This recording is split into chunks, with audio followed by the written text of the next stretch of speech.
اللہ کے عذاب کے بہت سخت کوڑے پڑتے ہیں، معافی چاہتا ہوں۔ اگر رسولوں کی شان یہ تھی کہ وہ مبشر بھی تھے اور نذیر بھی تھے، تو میں بھی ایک ادنا غلام انہیں کا ہوں۔ میں جو کہہ رہا ہوں قرآن اور حدیث سے کہہ رہا ہوں۔ یہ عذاب کیوں آئے گا؟ امت مسلمہ بحیثیت مجموعی اللہ کی نگاہ میں مجرم، بہت بڑی مجرم۔ کیوں؟ ایک انچ زمین دنیا میں نہیں دکھا سکتی جہاں اللہ کا دین قائم۔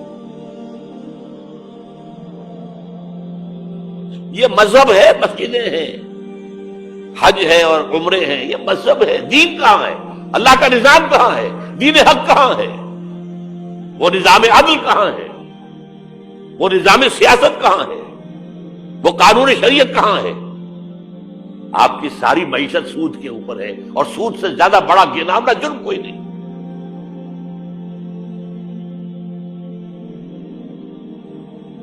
سود سے زیادہ بڑا گھناؤنا گناہ کوئی نہیں، جس کے بارے میں حضور نے فرمایا الربا 70 جزءا یحوبا، 2 حدیثیں ہیں یہ۔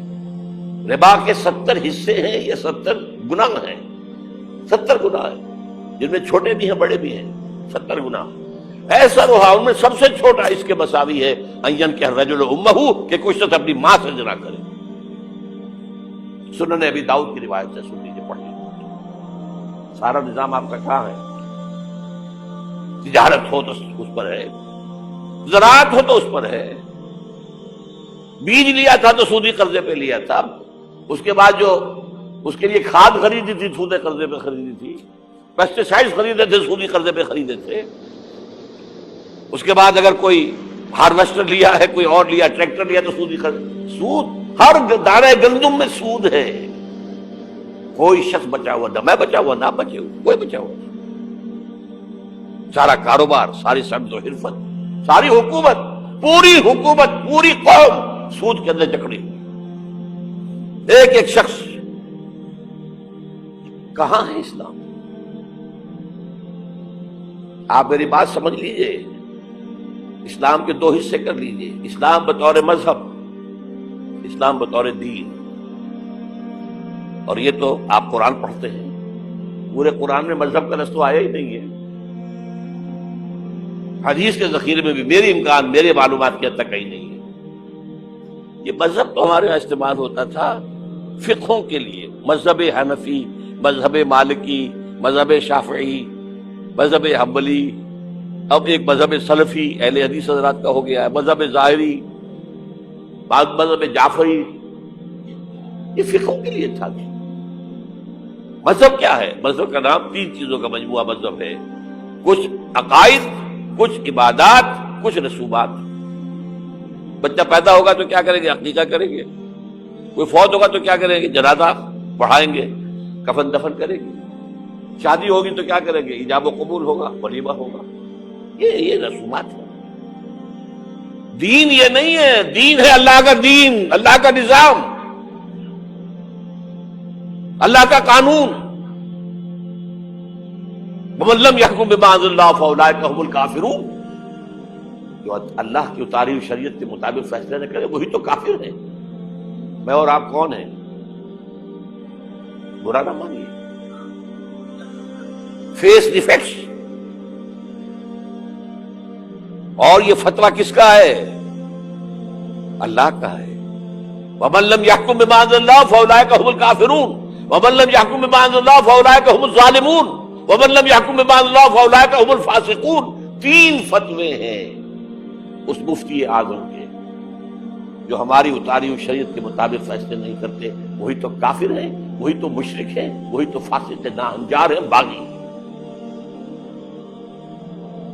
یہ ہے امت مسلمہ کا حال۔ اب سعودی عرب ذرا پیچھے پیچھے چل رہا تھا، اب آگے بڑھ رہا ہے۔ امریکہ کے غلام بکے ہوئے، سولڈ۔ تو میں نے کیا بات کہی ہے نوٹ کر لیجئے، ہم بحیثیت مجموعی اللہ کے مجرم ہیں، باغی ہیں۔ کیوں؟ ہم نے کلونیلزم سے آزاد ہونے کے بعد جب تک انگریز تھا ہم کہتے تھے ہم کیا کریں، ہم تو مجبور ہیں۔ کہیں فرانسیسیوں کی حکومت تھی، کہیں ولندیزیوں کی تھی، کہیں ہسپانویوں کی تھی، کہیں اطالویوں کی تھی، کیا کریں؟ جب وہ سارا پردہ ہٹا دیا، کسی ملک نے قرآن کو اپنا امام نہیں بنایا، اللہ کی طرف رخ نہیں کیا۔ یہ جو ہماری کوئی 150 ارب، ان کا تجزیہ کر لیجئے، 30 کروڑ کے قریب عرب ہیں، یہ امیین جن کا حضور نے کہا تھا تمہاری طرف خاص طور پر بھیجا گیا، انی لرسول اللہ علیکم خاصۃً۔ ان کو کتنا بڑا مقام ملا کہ محمد ان میں سے تھے صلی اللہ علیہ وسلم۔ اور نمبر 2، ان کی زبان میں اللہ کا کلام ہے۔ ہم تو کیسے پڑھیں اللہ کا کلام؟ عربی سیکھیں، گرامر سیکھیں، گردانے رٹے، چٹائی توڑ تعلیم حاصل کرے تو قرآن پڑھے نا۔ ان کی تو مادری زبان میں ہے، پھر انہوں نے امام نہیں بنایا تو سب سے بڑے مجرم وہ ہے۔ باقی جو 120 کروڑ ہے ان میں نمبر 2 ٹاپ کا مجرم مسلمانان پاکستان۔ وائی تم نے ایک ملک کی تقسیم کرائی، ہم سے دعائیں کی تھی کہ اللہ انگریز کی غلامی سے نکال کر ہمیں ہندو کی غلامی محمد دے دے، اے اللہ ہمیں ایک آزاد ملک دے دے، علیحدہ ملک دے دے، اللہ تیرے دین کا بول بالا کریں گے، تیرے دین کا نمونہ دکھائیں گے دنیا کو۔ یہ علامہ اقبال کا خواب تھا جو 1930 میں انہوں نے دیکھا تھا۔ ایک تو یہ کہ ہندوستان کے شمال مغرب میں ایک آزاد اسلامی ریاست قائم ہوگی، آزاد مسلمان ریاست۔ وہ تو 17 سال کے بعد ہو گئی، 37 کا خطبہ تھا، 47 میں قائم ہو گئی۔ دوسرے یہ کہ اگر ایسا ہو گیا تو ہمیں موقع مل جائے گا کہ اسلام کے چہرے پر جو داغ دھبے عرب ملوکیت، عرب امپیریلزم، شہنشاہیت کے دور میں آ گئے تھے، اب دنیا تو دیکھتی ہے نا بنو امیہ کا دور کیسا تھا۔ آخر ہماری تاریخی کا داغ ہے نا، واقعہ کربلا کس کا داغ ہے، واقعہ ہررا کس کی تاریخ کا داغ ہے؟ ہمارے چہرے کا داغ ہے نا، تاریخ تو ہماری ہے۔ ہم یہ چہرے پر، اسلام کے چہرے سے یہ داغ دھبے دھو کر اصل اسلام اور اس کا عہد حاضر کے تقاضوں کے مطابق ایک نظام قائم کر کے دنیا کو دکھائیں گے، ایک مثال ہوگی۔ اور قائد اعظم نے کہا تھا یہ ایک روشنی کا مینار ہوگا۔ But we went back upon our promise، ہم نے اللہ سے وعدہ، اللہ نے کہا ٹھیک ہے لو۔ سورہ اعراف میں ذکر ہے حضرت موسیٰ کی آمد کے بعد کہا تھا بنی اسرائیل نے، اے موسیٰ ہم پر تو تمہارے آنے سے پہلے بھی ظلم ہو رہا تھا اور تمہارے آنے کے بعد بھی ہو رہا ہے، تمہارے آنے سے ہمیں تو کوئی حاصل ہوا نہیں۔ سورہ اعراف میں ان کا قول ہے عصا ربکم ان یہلک عدوکم ویستخلفکم فی الارض فینظر کیف تعملون۔ قریب ہے کہ تمہارا رب تمہارے دشمن کو ہلاک کر دے، فرعون اور لاؤ لشکر کو غرق کرے، تمہیں دنیا میں حکومت دے، پھر دیکھے گا تم کیا کرتے ہو۔ اللہ نے ہمارے دشمن کو قتل کیا ہے۔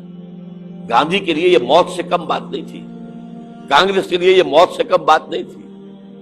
بھارت ماتا کے ٹکڑے، کچھ ہی دنوں پہلے گاندھی نے کہا تھا میری لاش کے اوپر پاکستان بن سکتا ہے، بنا؟ کیسے بن گیا؟ وہ اللہ کا فیصلہ ہے، یہ معجزہ تھا۔ رمضان المبارک کی 27ویں شب کو نازل ہوا یہ، جو رات نزول قرآن کی ہے وہی رات نزول پاکستان کی ہے، معجزہ تھا۔ لیکن تم نے تو محل بنائے ہیں، تم نے دنیا بنائی ہے، تم نے موٹر وے بنا لی ہے، ہمارا دین کہاں ہے؟ نمبر 2 مجرم ہم۔ چمن کے مالک اگر بنا لے موافق اپنا شعار، اب بھی چمن میں آ سکتی ہے پلٹ کر چمن سے روٹھی بہار، اب ہو سکتا ہے۔ اور یہ بھی ہو سکتا ہے کہ اللہ تعالیٰ نے معجزانہ طور پر ہمیں ملک دیا، ہم نے اللہ سے بدعہدی کی، وعدہ خلافی کی، غداری کی، لہذا سزا دی جائے اور ہم سے یہ ملک چھین لیا جائے. It's just possible. دور نہ سمجھے، اس انہونی بات نہ سمجھے. جو گھیراؤ ہو رہا ہے آپ کے مغرب میں نیٹو فورسز اور مشرق میں بھارتی فورسز گدھوں کی طرح بیٹھے ہوئے انتظار کر رہے ہیں پاکستان اور ڈسٹیبلائز ہو جائے، یہاں اور بدامنی ہو جائے اور ہمیں جواز مل جائے، مغرب سے نیٹو فورسز داخل ہو جائیں، مشرق سے بھارتی فورسز آ جائیں اور ہمارے ایٹمی دانت توڑ کر اور پھر ہمیں بھارت کے سامنے ڈال دیا جائے. نو ڈو ایز یو لائک. یہ ان کا نقشہ ہے. ہوگا کیا وہ اللہ جانتا ہے. ہوگا وہ جو اللہ چاہے. لیکن اللہ کا چاہنا جو ہے وہ کس پر منحصر ہے؟